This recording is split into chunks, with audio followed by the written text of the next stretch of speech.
nami.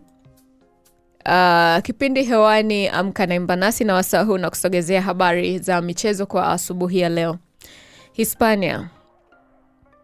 Hispania imeandika historia mpya katika soka baada ya kutoa ubingwa wa kombe la dunia kwa mwaka 2026, ikiivua Argentina iliyokuwa bingwa mtetezi kwa ushindi wa bao 1-0 katika mchezo wa fainali uliochezwa hadi dakika 120.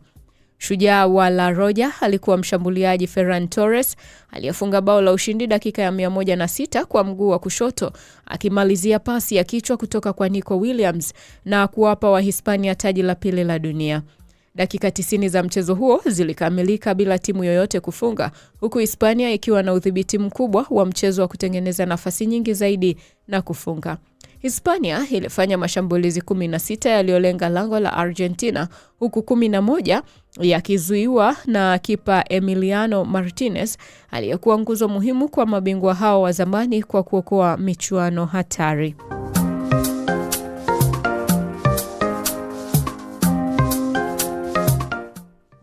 Rekodi ya gwiji wa soka duniani Edson Arantes iliyodumu kwa miaka 56 katika fainali za kombe la dunia imevunjwa rasmi na winga wa Ufaransa Michael Olise usiku wa kuamkia leo kwa muda wa Afrika Mashariki, katika mechi ya kuwania ushindi wa 3 wa kombe la dunia baina ya Ufaransa na Hispania. Pasi mbili za mabao ambazo Olise alipiga katika mchezo huo zimemfanya nyota huyo awe mchezaji aliyetoa pasi nyingi za mwisho katika toleo moja la kombe la dunia, akimaliza na idadi ya pasi 7. Katika mechi hiyo Ufaransa ilipoteza mabao 6-4. Pele alitoa pasi 6 za mabao katika michezo 6, wakati Brazil ilipotoa kombe la dunia mwaka 1970. Hilo lilikuwa kombe la dunia la mwisho kwa Pele na pia lilikuwa taji la 3 la Brazil katika mashindano hayo, akiwa sehemu ya kikosi. Kwa kuwa kombe la dunia la mwaka huu lina idadi kubwa zaidi ya timu ambazo ni 48, Olise alicheza mchezo mmoja zaidi kuliko Pele, ingawa yeye pia alifikia wastani wa pasi moja ya bao kwa kila mchezo.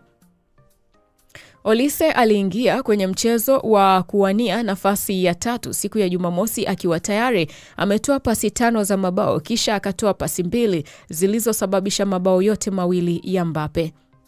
Pasi iliyomfikia kusawazisha rekodi ya Pele ilitolewa katika dakika 48 wakati Ufaransa ilipoanza kupunguza pengo la mabao baada ya kuwa nyuma kwa mabao 4-0 dhidi ya England mwishoni mwa kipindi cha kwanza.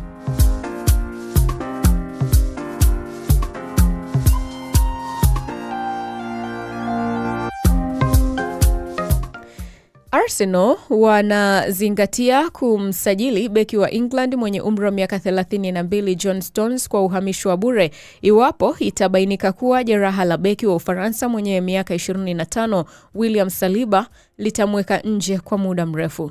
Chelsea wamefanya mazungumzo rasmi na Crystal Palace kuhusu kumsajili beki wa Ufaransa Maxence Lacstroix, huku Palace wakimthaminisha mchezaji huyo wa miaka 26 kwa takriban pauni milioni 55. Hull City wako kwenye mazungumzo na Aston Villa kuhusu uhamisho wa winga wa Jamaica mwenye umri wa miaka 28 Leon Bailey. Meneja mpya wa Fulham Alvaro Arbeloa anataka kusajili wachezaji wawili kutoka klabu yake ya zamani ya Real Madrid, akiwemo winga wa Argentina mwenye miaka 18 Franco na mshambuliaji wa Hispania mwenye miaka 22 Gonzalo Garcia. Winga wa England mwenye miaka 23 wa Bologna Jonathan Rowe bado yupo kwenye orodha za usajili wa Aston Villa na Chelsea. Hull City wanakaribia kukamilisha usajili na mlinzi wa kushoto wa zamani wa Newcastle Matt Targett mwenye umri wa miaka 30 ambaye kwa sasa ni mchezaji huru baada ya kuondoka Newcastle msimu huu. Liverpool wako tayari kuingia kwenye mbio za kumsajili kiungo wa Ufaransa wa Roma mwenye miaka 25 Manu Kone, huku Manchester United pia wakimwania. Aston Villa wamefanya mazungumzo na Chelsea kuhusu uwezekano wa kumsajili washambuliaji Nicholas Jackson na Alejandro Garnacho msimu huu wa kiangazi. Mshambuliaji wa Ureno wa AC Milan mwenye umri wa miaka 27 Rafael Leao angependelea kuhama ligi kuu ya England badala ya Uturuki, huku Aston Villa ikitajwa kuwa moja ya klabu zinazoweza kumsajili. Lazio wamemwania beki wa DR Congo wa West Ham mwenye umri wa miaka 28 Aaron Wan-Bissaka, ambaye pia yupo kwenye orodha ya chaguo za Arsenal. Kipa namba 1 anayelengwa na Juventus ni kipa wa Aston Villa na Argentina mwenye miaka 33 Emiliano Martinez. Klabu hiyo ya Serie A pia inamfuatilia kipa wa Fiorentina na Hispania mwenye umri wa miaka 35 David De Gea. Everton wanaweza kushindana na Inter Milan katika mbio za kumsajili beki wa England wa Tottenham mwenye miaka 25 Jed Spence. Na Liverpool wanataka kumsajili beki wa kushoto wa Sweden mwenye umri wa miaka 24 Daniel Svensson kutoka Borussia Dortmund, lakini wanaweza kukumbana na ushindani kutoka Arsenal. Na hizi ni habari ambazo nimekusogezea kwa asubuhi ya leo.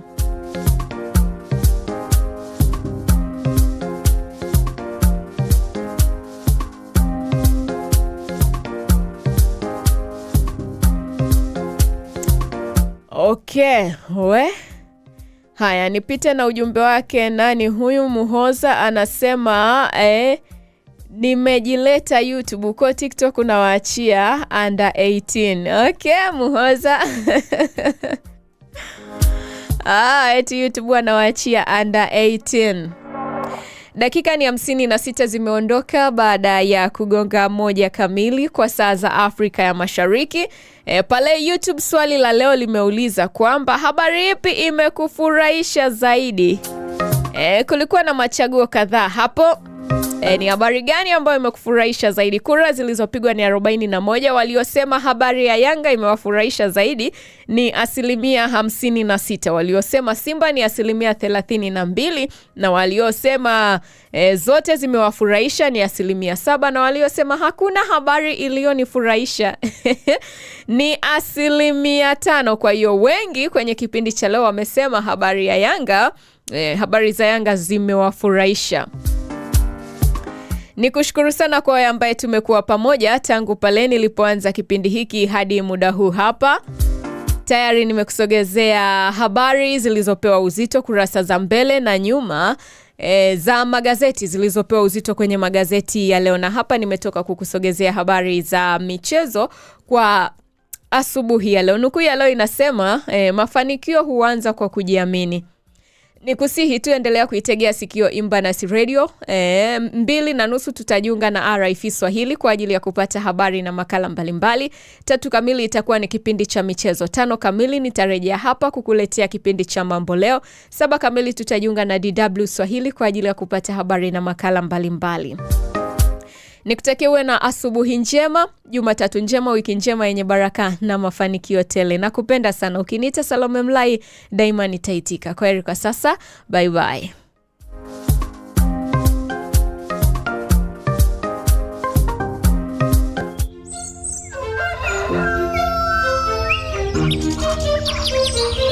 Tano